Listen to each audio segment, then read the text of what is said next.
Leicester are looking for a new head coach after they sacked Steve Cooper yesterday.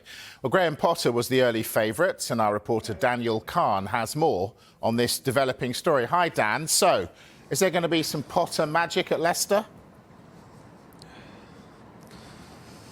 Yeah, good evening, Mike. I mean, we've been talking about Graham Potter throughout the day, haven't we? As you mentioned, after Steve Cooper's era ended yesterday, the question now is who will replace him here at the King Power. And Graham Potter is someone who was automatically linked with Leicester, you could say, after being linked with the job in the summer. He was a name that the club considered before they appointed Steve Cooper, but for whatever reasons, there were quite a few, it didn't get over the line. Well, once again, his name has come up with the vacancy here at Leicester, but from what I'm hearing and what I'm understanding, it's looking increasingly unlikely that Graham Potter will be the next boss here at Leicester City. Can also say the same, Mike, in terms of another name, another manager who's been out of work since the end of last season, and that's David Moyes. Another name, another manager who again is looking increasingly unlikely to be the next boss here at Leicester. And that next appointment, Mike, is incredibly important. We were talking just a few years ago in that 2022-23 season when they sacked Brendan Rodgers in April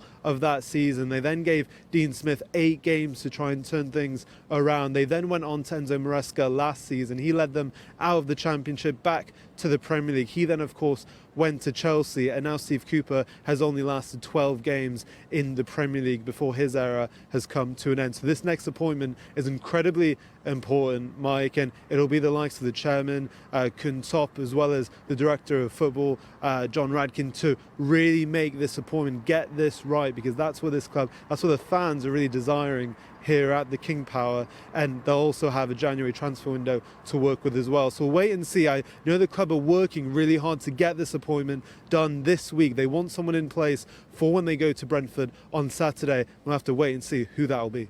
Well, we know it won't be Potter or Moyes. Thank you, Dan.